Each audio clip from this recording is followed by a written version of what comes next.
Baders. I'm Will. And I'm Henry.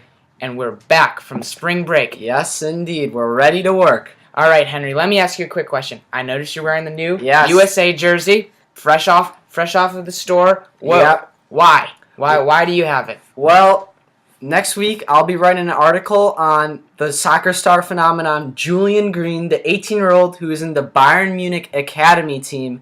And I'm going to say why he deserves to make this World Cup team. Yes, he's not as mature as all the other players. He's very young, but we got to prepare him for the next World Cup. Absolutely. Looking at the future, I think he needs to be there, and he'll gain valuable experience. As the World Cup is quickly approaching us, June 22nd, the first day, I'm looking at the U.S.'s group. You look at Ghana, you look at Portugal, and you look at Germany. That's the group of death. I mean, the average FIFA ranking is by far the highest in our group. And you look at Mexico, who barely got in by the hair of their chinny chin chin, and they have the easiest group. Yeah, with the help of the U.S., and somehow they get the hardest group.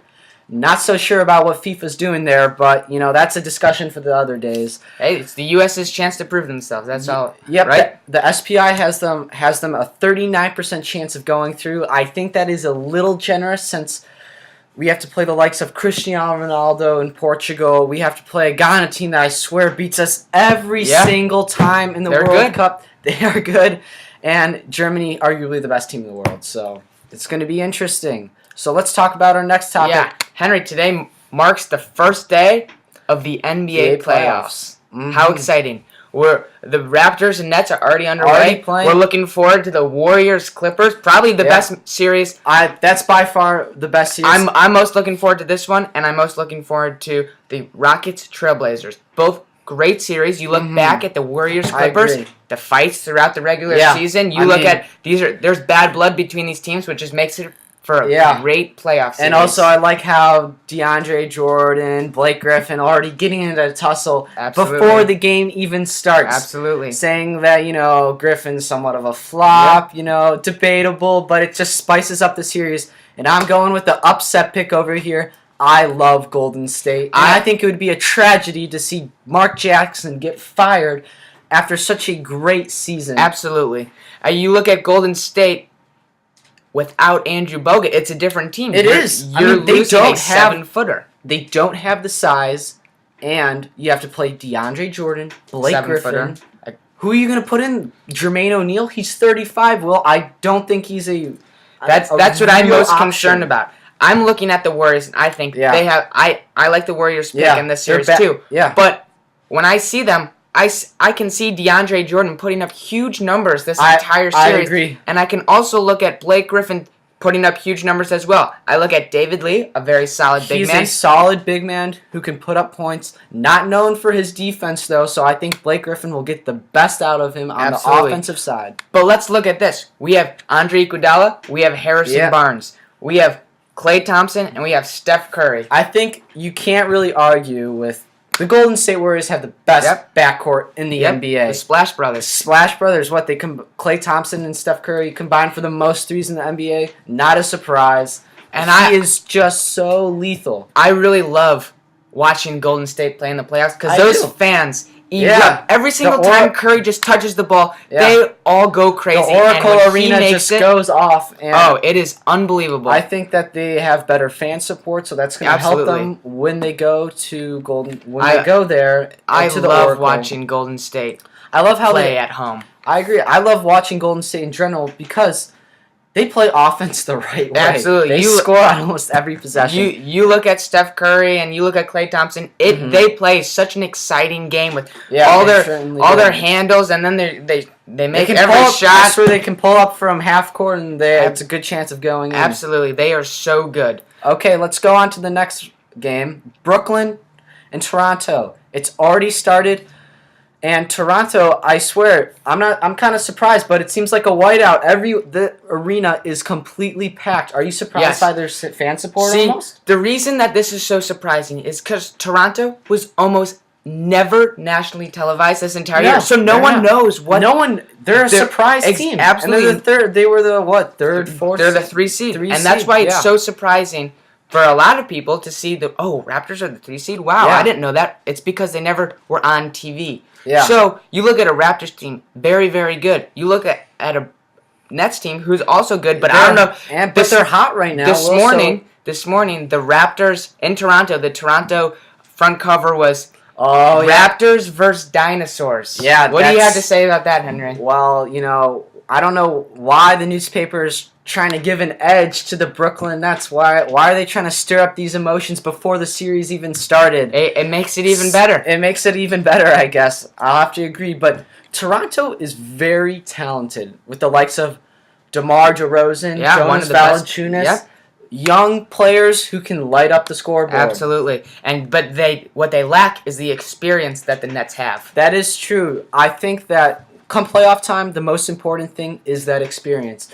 Now, in a seeding wise, it's not an upset if the Toronto Raptors win, but with the experience and the media coverage, it would certainly somewhat be an upset because you're right. No one knows about the Toronto Raptors. Right. It's Absolutely. because they never played on national TV. Yep. And they've been a surprise team and good for the coach for putting them in the playoffs.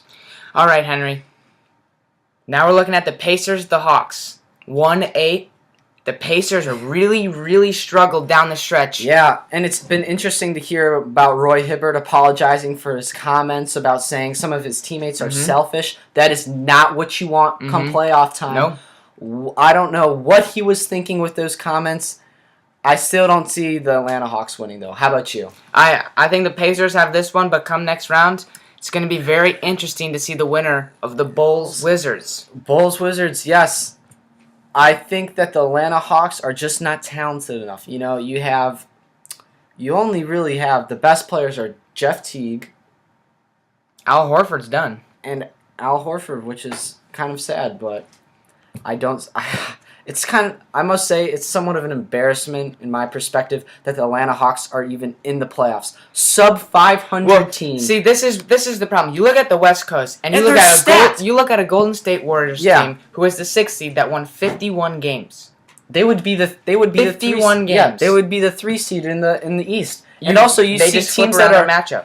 And you see teams in the Western Conference that are above 500. In the Eastern, but in the Western Conference, way above 500. Yet they can't even get in the playoffs. They would easily be in the playoffs in the East. It's almost a joke about how bad some of these teams are. It's kind of embarrassing. So I think the Pacers easily win.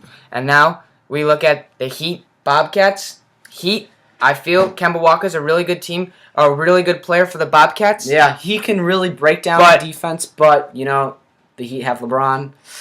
No one on that team can guard LeBron. Yeah, I mean, that's why I think that it's going to be interesting to see. I would really see the Pacers or the Bulls or those teams match up well against LeBron because you have athletic big men who can guard him. Right. No other team, I think, in the East has those players. So I think that the Heat are going to cruise on until they play the Pacers or the Bulls in the Eastern Conference Final, it seems like. That brings up a question. Do you have the Wizards or do you have the Bulls? I have the Bulls. 2 experience. Joakim Noah is playing like an MVP almost. He is. Averaging almost a triple-double in the last 10 games.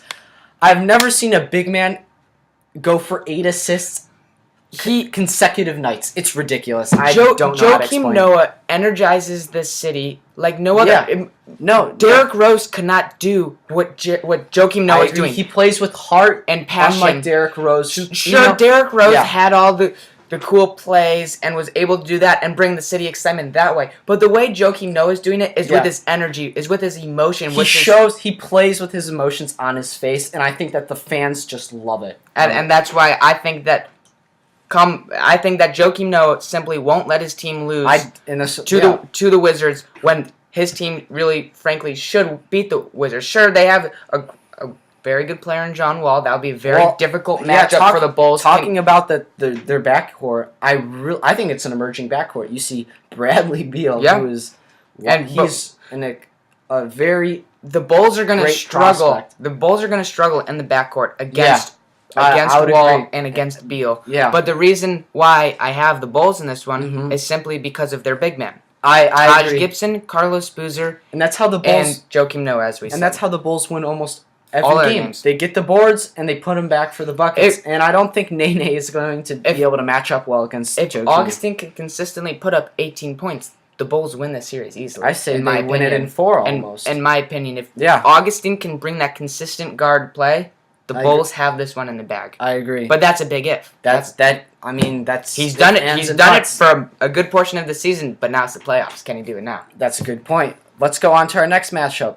The Memphis Grizzlies versus the OKC Thunder. I really like this Memphis Grizzlies team, but Will, do you think that they can pull off the upset? No. You're looking at the best player in the league right now in Kevin Durant. Yeah. He's had the best MVP. season, MVP. and now you have Russell Westbrook back, another great player.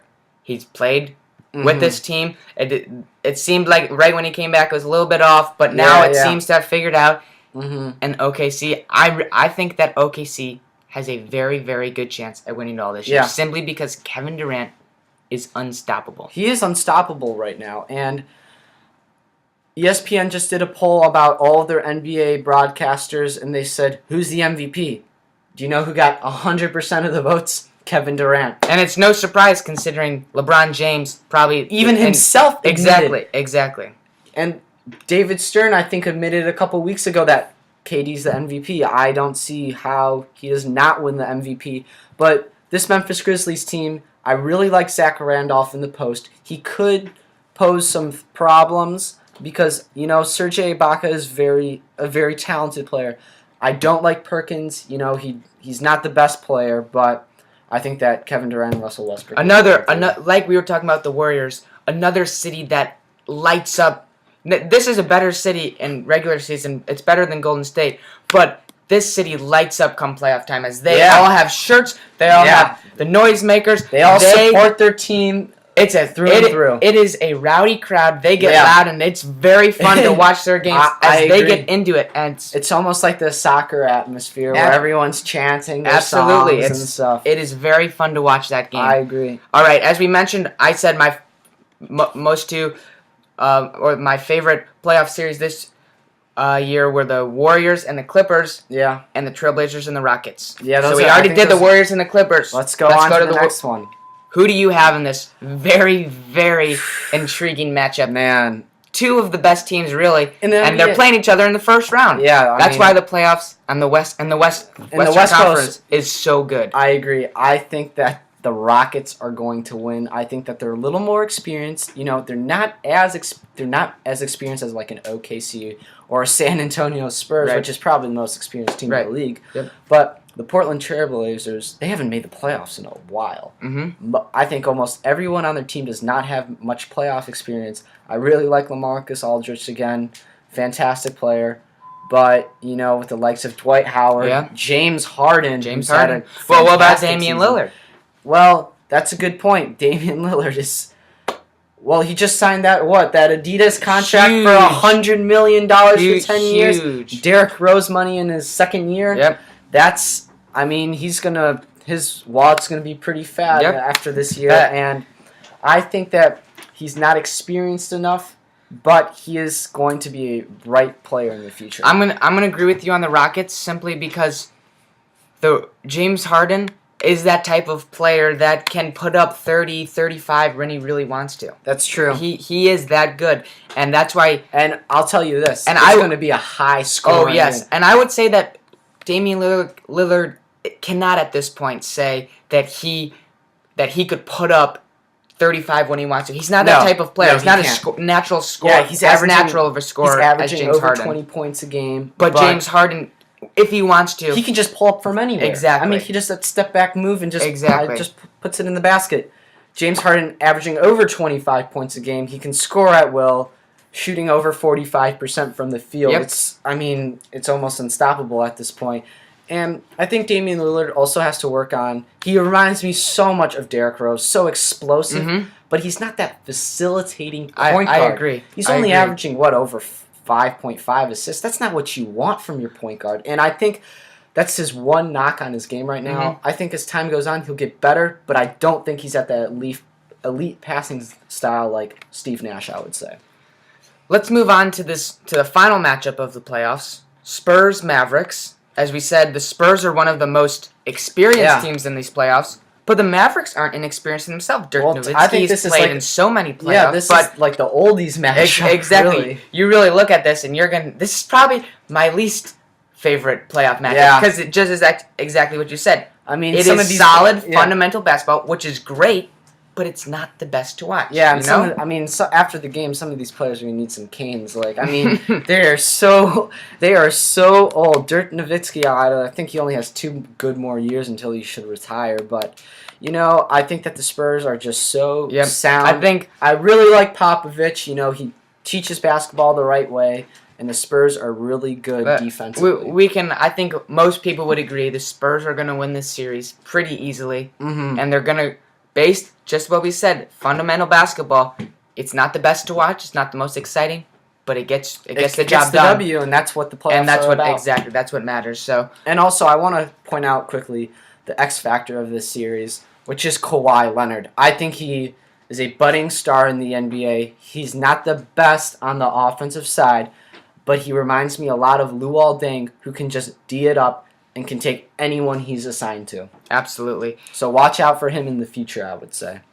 All right, Henry. Quickly, NHL playoffs started a couple days ago. Oh, my gosh. Looking forward to it. Our hometown team, the Chicago Blackhawks, lost in triple overtime. I was up and I was watching that. A lot of people probably remember the triple overtime in the first game of the Stanley Cup last year against the Bruins. Yeah. And blanking really. That's okay. So let me ask you this: do you think the Blackhawks can repeat?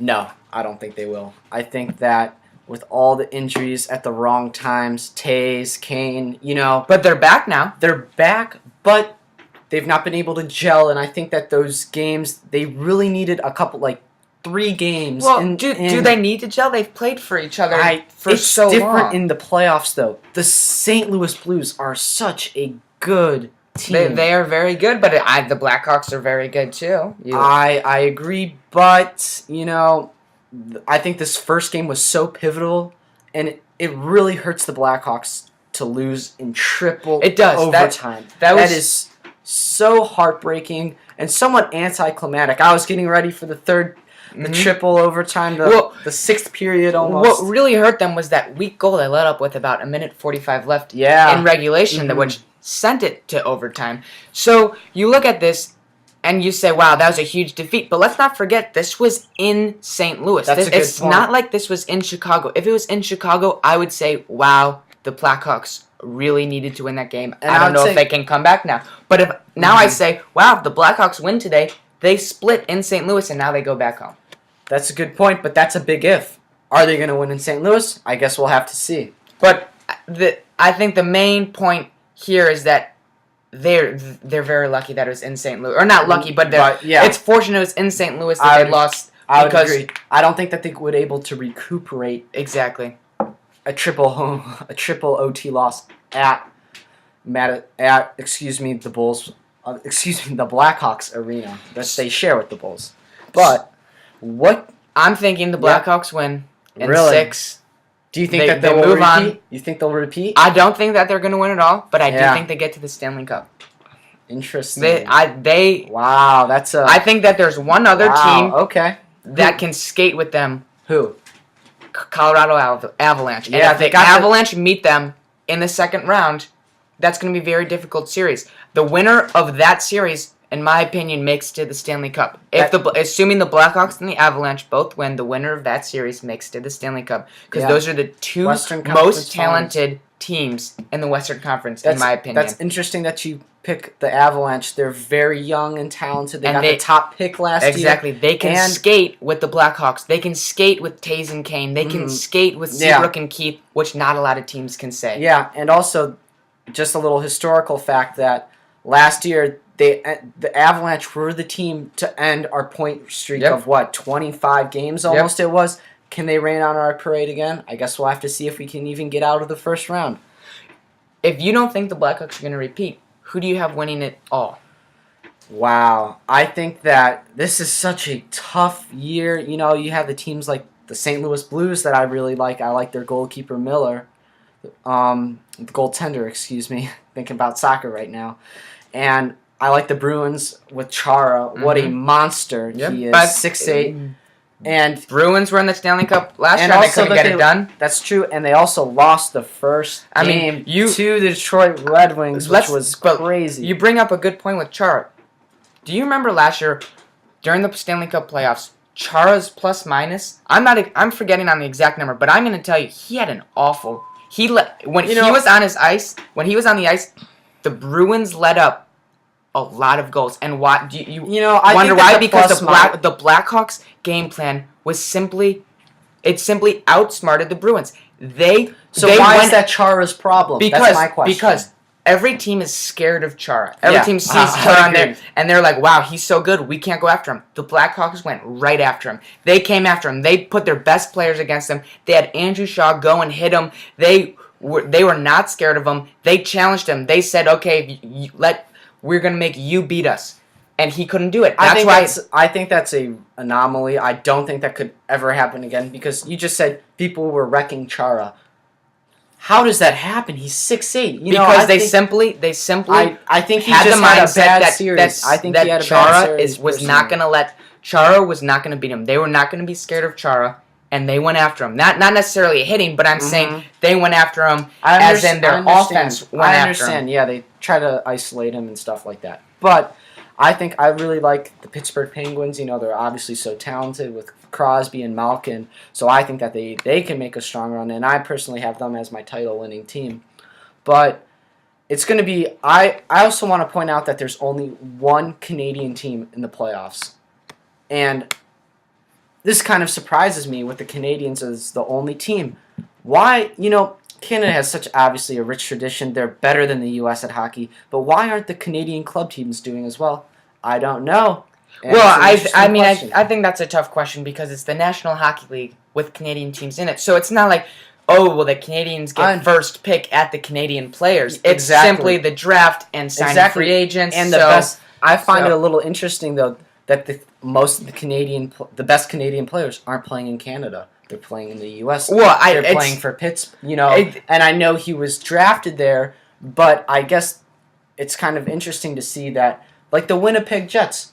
They have been awful for the last 5 years. Why haven't they got any good prospects? It's simply, it goes on to show. I mean, it kind of is this same thing in basketball. Like Toronto's kind of turned it around where they haven't been good for a while. Yeah. Why isn't? It's because you could say, Canada doesn't have the best players. Well, but they do. I mean, some of these teams, like the Vancouver Canucks, they had the Sedin twins, and they were fantastic. And then the Sedin twins got too old.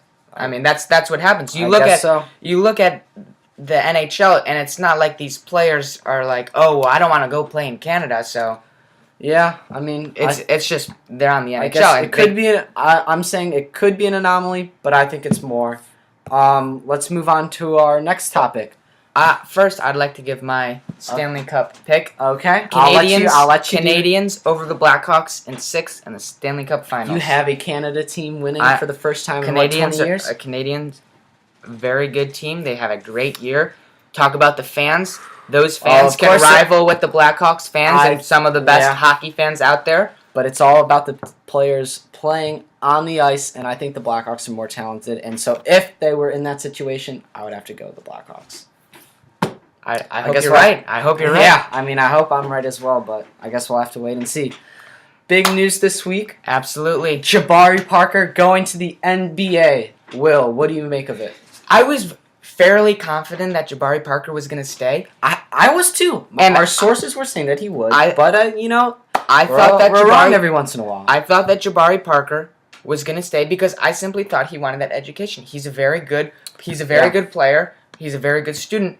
And I didn't realize that this was his plan, but he is still very serious about his education. As when he declared, he said he's going to continue school in Duke. He's still enrolled at Duke, but he's playing in the NBA. So he will take classes at Duke. That's interesting. Because, I guess you can do it during the off summer season. Exactly. And good for him. He was brought up the right way. Absolutely. And I love that he still cares about getting an education. Even though he's going to make millions of dollars. Absolutely. He has the right mindset. And for that reason, I think he's just going to succeed in life. Exactly. He talks about his what he wants to do as a businessman, how he wants to own some companies, how he wants to write a children's book, how he wants to do all this stuff. And he says he can't accomplish all of those things after basketball if he doesn't have his degree. And that's his most important thing right now. And Jabari Parker really is a class act. He is. Not too many players can say they made an announcement this way, wrote a letter to Sports Illustrated for everyone to see to explain his reasoning. And you look at a lot of these players. Well, like Wiggins said, "Oh, I'm gonna declare for the draft before the season." And I don't like that attitude because I feel like he just doesn't care about Kansas. Absolutely. And you know what? Jabari cares about. He said that Duke that this was the hardest decision of his life. Yeah, Duke is his family basically. Absolutely. And I like how he supported his family. And I think that Jabari Parker is going to be a very, very successful player in the NBA. Now, do you like the decision being a one and done?